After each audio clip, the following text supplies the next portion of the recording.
I did exactly what I was supposed to do, grade fairly. But when the CEO's nephew couldn't pass my class, I lost my job. What they didn't know was that I owned the one thing their entire company depended on, a $1.4 billion algorithm. This story doesn't need a sequel, because when I was done, there was nothing left to continue. My name is Rebecca Langford, and at 38, I'd built the kind of career that made LinkedIn recruiters salivate. By day, I was the lead data scientist at Orion Systems, a tech giant that processed 40% of America's real-time financial analytics. By night, I taught advanced algorithms at Texas Digital University because I believed knowledge shouldn't be hoarded in corporate towers. But here's what my polished resume didn't show. I was also the ghost co-founder of NeuralBridge, a startup that had cracked the code on real-time optimization algorithms. When Orion acquired NeuralBridge 3 years ago for an undisclosed sum, let's just say it had 9 zeros, I'd negotiated something unusual. While my partners took the cash and ran, I retained the core intellectual property rights to our crown jewel, the Alpha VX algorithm. The lawyers thought I was insane. Why keep partial ownership when I could cash out completely? "You're already working for them," my attorney had said, sliding the papers across his mahogany desk. "Why complicate things?"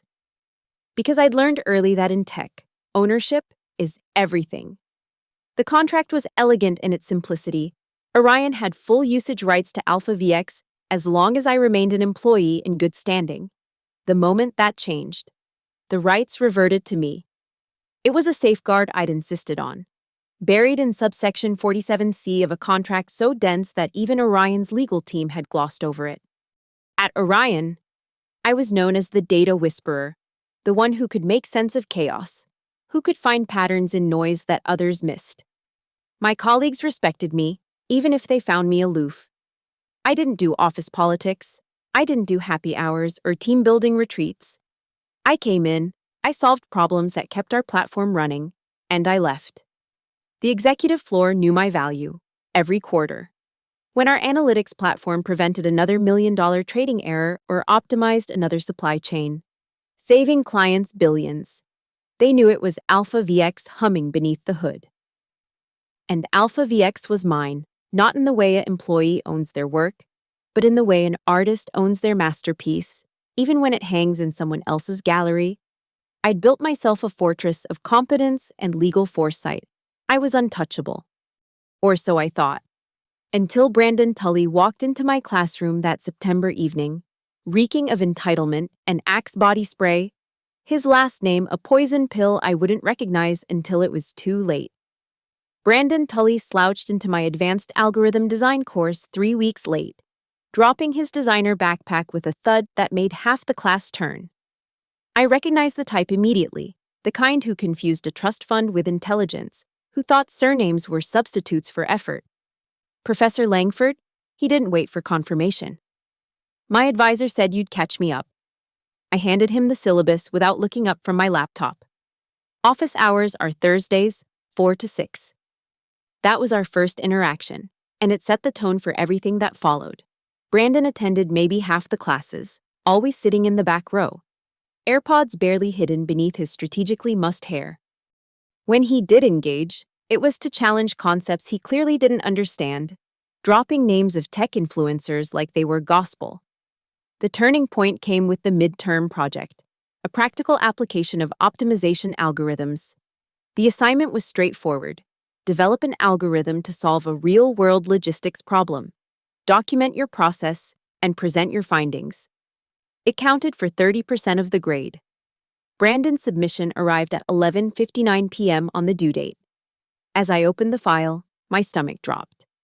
I'd seen this code before, not similar code, but this exact implementation, down to the variable names and comment structure. A quick search confirmed it. Lifted wholesale from a 2021 GitHub repository, with only the header changed to include his name. I ran it through our plagiarism detection software. 97% match. The next class? I held Brandon back as students filed out. "We need to discuss your midterm project." His face shifted through several expressions: confusion, annoyance, then a practiced innocence. What about it? I turned my laptop screen toward him, showing the GitHub comparison. This is academic dishonesty. The syllabus is clear about the consequences. That's ridiculous. He straightened, suddenly taller. I used reference materials. Everyone does. Reference materials require citation. This is verbatim copying. His mask slipped then, revealing something uglier underneath.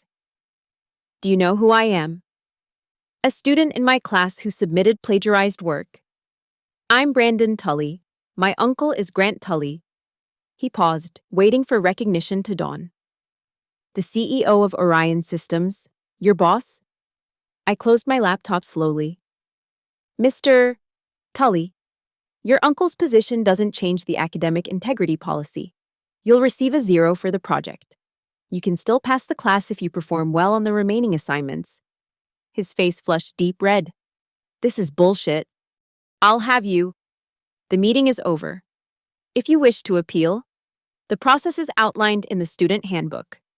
He stormed out, slamming the door hard enough to rattle the whiteboard. I sat alone in the empty classroom, fluorescent lights humming overhead, and made a note in my gradebook, 0 points. Academic dishonesty confirmed. Brandon never returned to class. He submitted his final exam, another masterpiece of copied code, and I failed him. Final grade, F. I filed the paperwork with the university, documented everything meticulously, and moved on to grading the students who'd actually done the work. 2 weeks passed. Then the email arrived on a Tuesday morning, as I was reviewing regression models over my first coffee. Please report to Human Resources immediately. Janet Morrison, HR Director. The walk to HR felt longer than usual. Janet's office was Arctic, all-white furniture and motivational posters about synergy and excellence. She didn't offer me a seat. Rebecca, we've received concerning reports about your behavior. My behavior?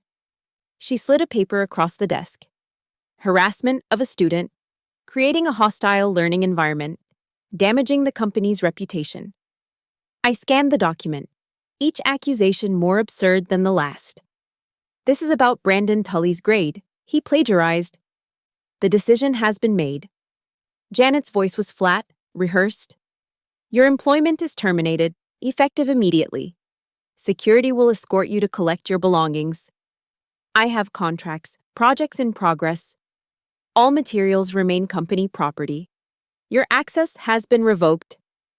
The security guard was already at the door, holding a cardboard box. 20 years of building, of creating, of protecting this company's intellectual foundation. And I had 15 minutes to pack. I took my coffee mug, a photo of my dog, and left behind everything that mattered, including, they thought, my life's work. They had no idea what they'd just done. The first 3 days after Orion kicked me out, I did what any rational person would do. I rage-cleaned my apartment, deleted LinkedIn, and consumed an unhealthy amount of wine while binge-watching legal dramas. By day 4, the shock had worn off, replaced by something colder and more useful. Clarity. I pulled out the banker's box containing my personal documents, the one thing I'd had the foresight to keep at home. Buried beneath tax returns and old performance reviews was a folder I hadn't touched in 3 years. Neural Bridge Acquisition. Final terms. My hands trembled slightly as I spread the pages across my dining table. Page after page of dense legalese, most of it standard corporate acquisition boilerplate. But there, in Section 47 DC, subsection 3, was the clause my lawyer had fought so hard to include. The licensing of Alpha VX algorithm and all derivative technologies to Orion Systems, Inc. remains valid exclusively during Rebecca Langford's tenure as an employee in good standing. Upon termination of employment for any reason, all rights to Alpha VX and its implementations revert immediately to the original IP holder. Rebecca Langford, I read it again, then a third time. Holy shit. I grabbed my laptop and pulled up Orion's latest quarterly report. There it was, buried in the technical specifications. Powered by proprietary Alpha VX optimization engine. A quick search through their product portfolio showed the truth. Alpha VX wasn't just part of their system, It was the backbone. Financial analytics platform, Alpha VX. Real-time trading algorithms, Alpha VX. Supply chain optimization, Alpha VX. 92% of their core products depended on my algorithm. My algorithm, not theirs. Mine. I called Marcus Webb, the IP lawyer who'd handled the original deal. He answered on the second ring. Rebecca, it's been years. How's life at Orion? I need to see you. Today. 2 hours later. I sat in his downtown office, watching his expression shift from polite interest to sharp attention as he reviewed the termination letter. They fired you? He looked up, glasses perched on his nose. The Rebecca Langford, the one whose algorithm basically prints money. Their CEO's nephew failed my class. Plagiarism. This was the retaliation. Marcus leaned back, fingers steepled. And they didn't consult legal before terminating you? 15 minutes with HR, security escort, the whole power play. A slow smile spread across his face. Rebecca, do you remember what I told you when you insisted on that retention clause? That I was leaving money on the table. I was wrong. He pulled up the contract on his monitor. This clause is ironclad, I wrote it myself, and I'm very, very good at what I do. The moment they terminated you, they lost all rights to Alpha VX. So I can shut them down. You can do whatever you want. It's your property. They're currently using it without a license. He adjusted his glasses. That's theft of intellectual property, worth approximately $1.4 billion in market value, last analyst estimate. Conservatively. Marcus was already taking notes. We need to move fast. First, formal notice of IP reclamation. Then we make them bleed. I spent the next week in Marcus's conference room, surrounded by legal pads and empty coffee cups. We crafted the perfect weapon, a cease and desist letter that was simultaneously professional and devastating. 2. Grant Tully, CEO, Orion Systems, Inc. Immediate cessation of unauthorized use of Alpha VX algorithm. This letter serves as formal notice that, as of termination date, Orion Systems no longer possesses valid licensing for the Alpha VX algorithm and all derivative technologies. Per Section 47C of the Acquisition Agreement, these rights have reverted to Rebecca Langford. You have 14 days to cease all use of Alpha VX across your entire product portfolio or negotiate new licensing terms. Continued unauthorized use will result in immediate legal action for IP theft and damages estimated at $1.4 billion. But I wasn't done. While Marcus handled the legal side, I made a call to Amy Stewart, CEO of RidgeTech, Orion's biggest competitor. Rebecca, I heard about Orion, their loss. How would you like to license the algorithm that powers 90% of their platform? The silence on the other end was deafening. Then, I'm listening. Exclusive license, full implementation support, $1. $1, what's the catch? The license includes a non-transfer clause. You can never sublicense to Orion. Ever. Amy laughed, sharp and delighted. When can you start? By the time Orion's legal team received my letter, I'd already signed with RidgeTech. The algorithm that had made Orion an industry leader was now in the hands of their biggest rival. And there was nothing, absolutely nothing, they could do about it. My phone buzzed, unknown number. But I recognized the area code, Orion's headquarters. I let it ring.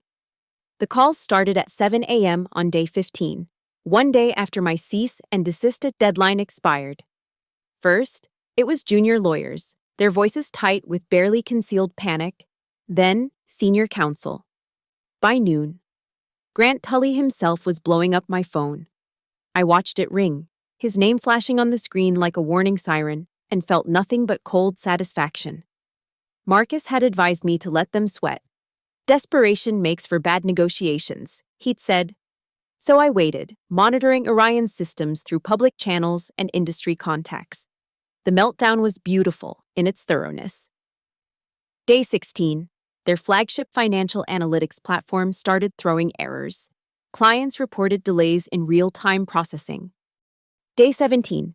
Major trading firms complained about algorithmic inconsistencies.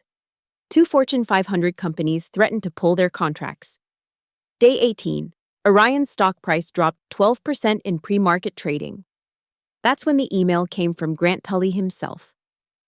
Ms. Langford, I believe there has been a misunderstanding regarding your recent termination. I would welcome the opportunity to discuss this matter personally. Please contact my office at your earliest convenience. Grant Tully, CEO, Orion Systems. Misunderstanding. As if firing someone with a security escort was something that happened by accident. I forwarded it to Marcus with 2 words. They're cracking. The real show began on day 19. My friend Sarah, still at Orion, texted me from the bathroom. Emergency all hands. Grant looks like he hasn't slept in days. Just announced temporary technical difficulties with core systems. Nobody's buying it. I was sitting in my home office, reviewing Rich Tech's implementation timeline, when Marcus called. They've made an offer, $600 million for a new license. No. Rebecca, that's the same amount they'd have to pay if they'd honored the original contract. They fired me to save face over a nepotism scandal. Now they want to buy their way out? I pulled up Orion's stock ticker, watching it fall in real time. Tell them the price is now $800 million, and it goes up $100 million every day they delay. That's aggressive. So was terminating me to protect a plagiarist. The next morning, tech blogs started picking up the story. Orion Systems faces major outage. Trading platform giant stumbles. Nobody knew the real reason yet, but the speculation was damaging enough. Their PR team must have been in overdrive. Sarah texted again.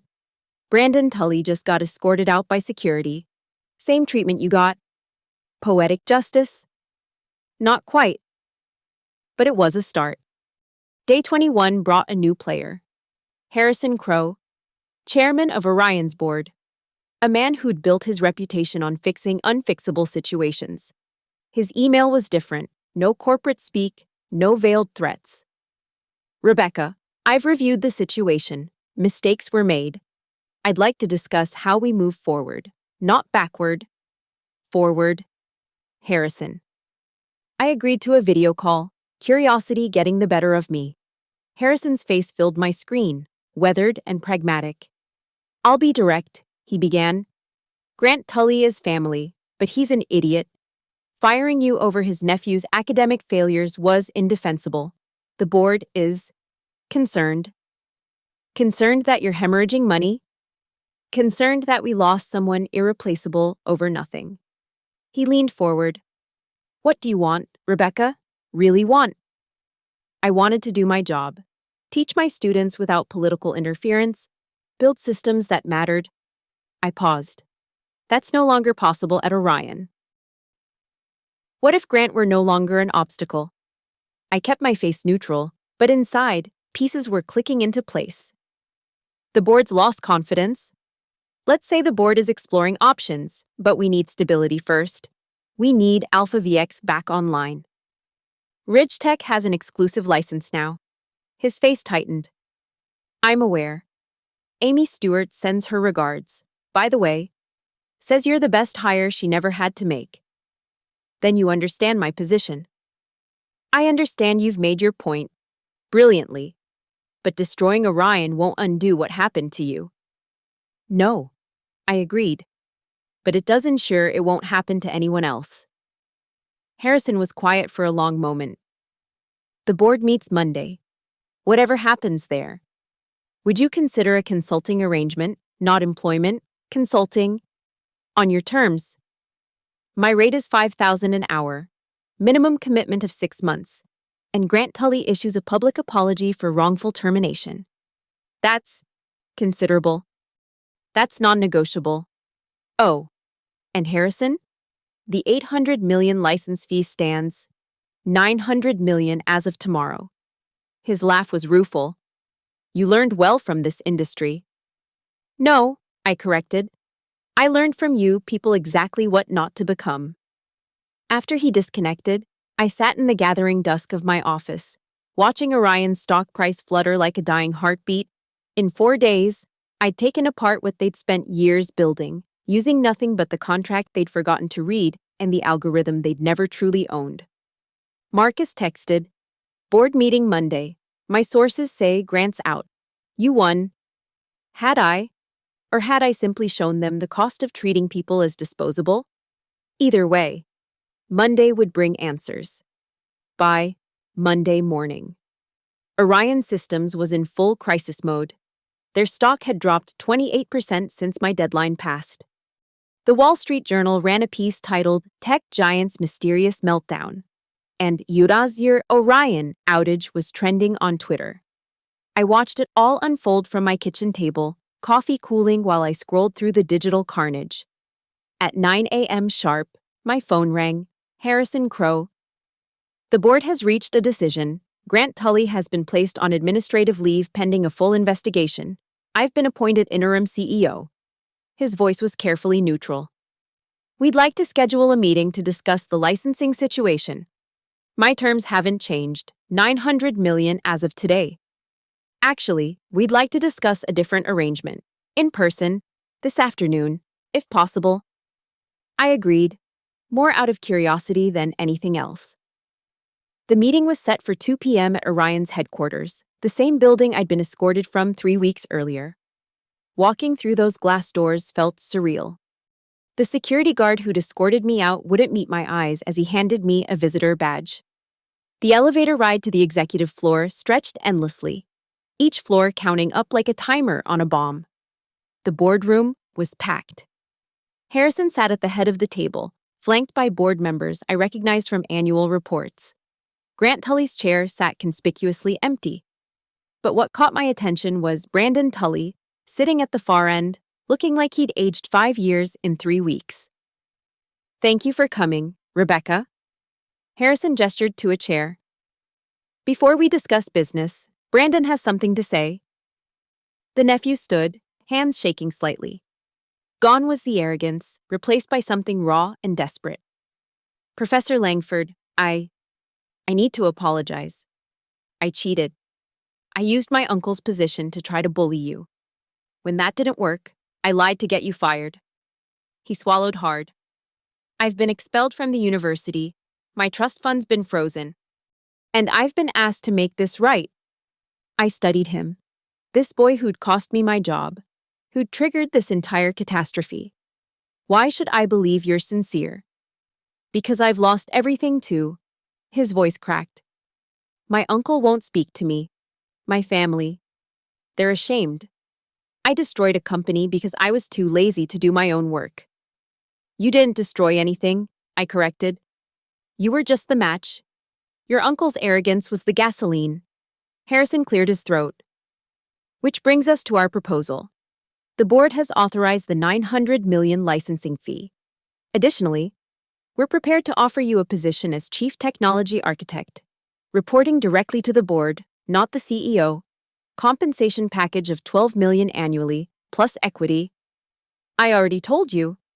"And," he continued, "we're establishing the Langford Institute within Orion, dedicated to ethical AI development and education. 20 million in initial funding, complete autonomy in hiring and research direction. Your name, your rules." The room held its breath. I could feel the desperation radiating from them, not just for Alpha VX, but for redemption, for a way to salvage something from this wreckage. "What about Ridge Tech?" "We've spoken with Amy Stewart. She's agreed to release the exclusivity clause for a very generous consideration." Apparently, she made her point as well. Of course she had. Amy had probably made more in 3 weeks of market chaos than in the last 3 years of operations. I want it all in writing: the apology, the institute, the autonomy, and one more thing. I looked directly at Brandon. "You'll complete my algorithm course, properly this time. Every assignment, every exam. You fail again, this deal dies." "That's unusual," Harrison said. "You want redemption? It starts with education. He needs to understand what he tried to steal, what he nearly destroyed." Brandon nodded quickly. "Yes, Absolutely. I'll do whatever it takes. I stood, gathering my things. Have Marcus review the contracts. If everything's as promised, you'll have Alpha VX back online within 72 hours. Rebecca, Harrison called as I reached the door. For what it's worth, the board deeply regrets how this was handled. Grant Tully's resignation will be announced tomorrow. Resignation, not termination? He's family. Harrison said simply. Ah, yes. The luxury of failing upward. I paused at the threshold. Make sure his severance is less than what you're paying me. Petty? Maybe. But I want him to know exactly how much his pride cost. The elevator ride down felt different this time, lighter. I'd walked in seeking revenge and walked out with something better, transformation. Not just money or apologies, but real change. An institute that would ensure no other brilliant mind got bulldozed by corporate politics. Sarah texted as I reached my car. Holy shit, Rebecca. They just announced the Langford Institute. You actually did it. I sat in the parking garage for a moment, processing it all. In 3 weeks, I'd brought a tech giant to its knees using nothing but the fine print they'd ignored. But more than that, I'd forced them to confront the rot in their culture, the nepotism and arrogance that had nearly destroyed them. My phone buzzed, an email from Brandon Tully. Professor Langford, when can I start the coursework? I promise, this time I'll earn every point. Maybe there was hope for him yet. Maybe there was hope for all of them. The boardroom at 2 p.m. Tuesday was a different beast entirely. This time, I came prepared. Marcus at my right, my own technical team at my left. The contracts were spread before us like battle plans, every clause a small victory waiting to be claimed. Grant Tully sat at the far end of the table, a ghost of the man who'd once ruled this corporate empire.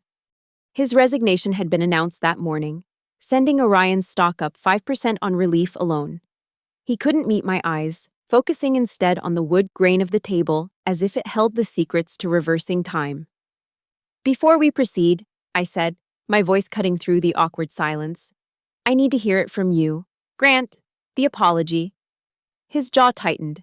Harrison touched his arm, a warning or encouragement. I couldn't tell. Grant finally looked up, and I saw something broken in his eyes. Ms. Langford. Rebecca. I made an inexcusable error in judgment. I allowed personal feelings to override professional ethics. I terminated an invaluable employee to protect my nephew from the consequences of his actions. He paused, swallowing his pride like broken glass. I'm sorry. Publicly.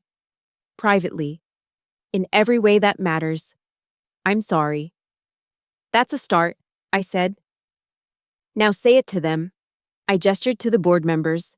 Tell them exactly what your nepotism cost this company. His face flushed, but he turned to face his former colleagues. My actions resulted in a $900 million licensing fee, a 28% stock drop, the loss of 3 major clients, and immeasurable damage to our reputation. I failed in my fiduciary duty to this company. 31%, I corrected. Your stock dropped 31% at its lowest point. If you're going to confess, be precise. Harrison intervened. I believe we've established culpability. Shall we proceed with the contracts? For the next 2 hours, we went through every line, every provision. The Langford Institute would be autonomous, funded separately from Orion's R&D budget. I would have sole discretion over hiring, research direction, and educational partnerships. The CTA position came with a board seat and veto power over any algorithmic implementations. There's one modification, I said as we reached the final pages. The educational component, I wanted expanded. Marcus slid a new page across the table. Ms. Langford will teach 1 course per semester at Texas Digital University, funded by Orion. Additionally, Orion will establish a scholarship program for underprivileged students studying data science. $5 million annually. Minimum 10 years. That wasn't part of... Grant started, then stopped as Harrison shot him a look. Consider it the cost of education, I said. You tried to corrupt academic integrity to protect your nephew. Now you'll fund it to protect future students.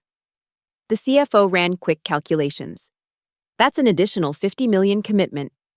Your company is worth 40 billion, I reminded them. You'll survive. As they huddled to discuss, I pulled out my phone to check messages. Amy Stewart from Ridge Tech had sent a gif of champagne popping, followed by, "Pleasure doing business.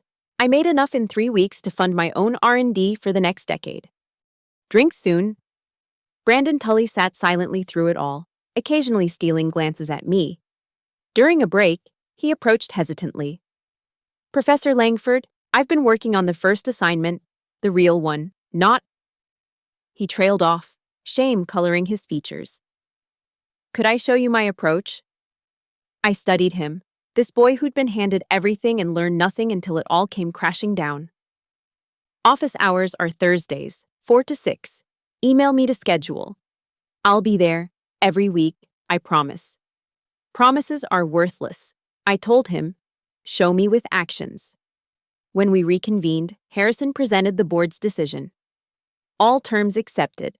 The scholarship program will be named the Integrity in Technology Initiative. Perfect. I signed where Marcus indicated, my signature authorizing Alpha VX's return to Orion and binding them to a new era of accountability. "How quickly can you restore full functionality?" the CTO asked, anxiety barely concealed. 72 hours, as promised. My team will begin integration tomorrow morning. I close my portfolio. But understand this. I'm not saving Orion. I'm giving you the tools to save yourselves. If you fall back into the patterns that created this mess, no algorithm in the world will help you. As we gathered our things, Grant approached. He looked smaller somehow, stripped of the armor of his position. "I know you have no reason to forgive me," he said quietly. "But I need you to know, I've learned something from this. Expensive lesson, but learned." "Good," I replied. Learning from expensive mistakes is the only thing that separates us from Brandon's generation. His nephew flinched at that, but I saw him nod slightly. Maybe he was learning too. Walking out of Orion for the second time in a month felt different. The first time, I'd left in humiliation, escorted like a criminal. This time, I walked out as an architect of their future, having turned their weapon against them and emerged not just victorious, but transformed. Marcus caught up with me in the parking lot. "That was masterful. You didn't just win, you rebuilt the entire game board." Someone had to. I looked back at the gleaming tower. They thought they were punishing me by taking away my job. Instead, they gave me the power to reshape their entire culture. "So what now? Ready to build your institute?" I smiled, feeling something I hadn't felt in weeks, genuine excitement for the future. Now we teach them what integrity really costs. And this time, they'll pay attention. 6 months later, I stood in my new office at the Langford Institute, watching the sunrise paint Austin's skyline gold. The space was everything Orion's executive floor wasn't: open, collaborative, filled with whiteboards covered in algorithms and bad math jokes. My team of 12 researchers came from everywhere: MIT dropouts, community college professors, self-taught coders who'd been overlooked by traditional tech. Orion's stock had not only recovered, but hit record highs. The Integrity in Technology Initiative had already funded 43 students in its first semester. And Brandon Tully? He'd earned a B+ in my advanced algorithms course, legitimately this time. He now worked as a junior developer at a nonprofit, building systems to help food banks optimize distribution. Humility, it turned out, was a better teacher than privilege had ever been. "Professor Langford," my assistant knocked. "Your 10 a.m. is here." Grant Tully walked in, looking healthier than he had during our last encounter. He'd started a consulting firm focused on corporate ethics, the kind of second-act redemption story Silicon Valley loved. "Rebecca, thank you for seeing me. You have 15 minutes. He smiled ruefully. "I remember when I used to say that to people." He placed a folder on my desk. "I'm establishing a foundation. Anonymous donations to students who report academic integrity violations. I wanted your input on the structure." I reviewed his proposal, noting the careful thought behind it. Why anonymous? Because it's not about rehabilitating my image. It's about preventing other Brandon Tullys from thinking their last names matter more than their work. And other Grant Tullys from enabling them. Especially that. He stood to leave, then paused. You know what the ironic part is? If I'd just let you fail Brandon fairly, none of this would have happened. Orion would still be vulnerable to a single point of failure. I'd still be a mediocre CEO coasting on others' innovations. And Brandon would still be a spoiled brat. Expensive education all around. The best kind, apparently. He headed for the door, then turned back. Thank you, Rebecca, for the lesson. After he left, I returned to my real work, not managing Orion's algorithms or teaching entitled students, but building something larger. The Langford Institute had just published its first paper on ethical AI implementation. Next month, we'd host a conference on protecting intellectual property rights for independent developers. My phone buzzed. A message from Amy Stewart. Just saw your institute's latest hire. Stealing all the good ones, aren't you? Dinner Thursday to discuss our joint venture? I smiled. The partnership between Ridge Tech and the Langford Institute would revolutionize how tech companies approached ethical development. Competition and cooperation weren't mutually exclusive. Another lesson learned from this whole saga. That evening, I held my regular office hours at the university. 3 students waited outside, including Brandon for his weekly check-in. He'd become something of a campus legend, the cautionary tale who'd burned down a tech empire with a plagiarized assignment. How's the nonprofit work? I asked as he settled into the chair across from me. Challenging, good challenging. He pulled out his laptop. I'm building a distribution algorithm that could save them 30% on transportation costs. Want to see? For the next hour, we went through his code line by line. It was solid work, not brilliant, but honest and thoughtful. He'd learned the most important lesson, that real achievement came from real effort. As he packed up to leave, he hesitated. Professor Langford, that first day, when I said, "Do you know who I am?" I think about that a lot. And now I know who I am. Just a guy who has to earn his place like everyone else. He shouldered his backpack. Thanks for not letting me stay ignorant. After he left, I sat in my office as darkness settled over campus.